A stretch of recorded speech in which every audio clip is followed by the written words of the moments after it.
એ પછી બહુ અંદર હે ને એમ આપણું ધ્યાન કહેવાય નહીં પહેલાં આપણને કાંઈ ના કહેવાય હવે એમને ઈચ્છા એમ કર્યા કરે.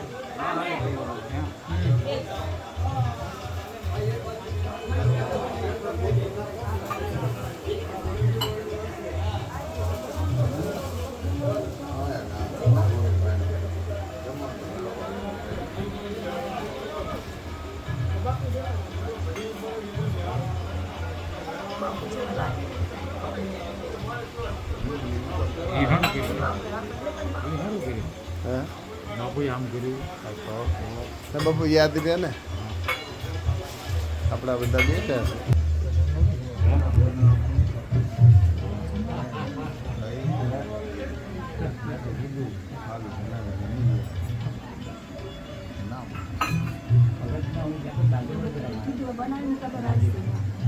તમે હોવાનું બહુ ના રાખશો એટલે દાજો પડી જાય. તમે ખાવાનું ઓછું રાખો તો દાજો પડી જાય ના રાખો. ખબર લેવા દીદી આવ્યો ને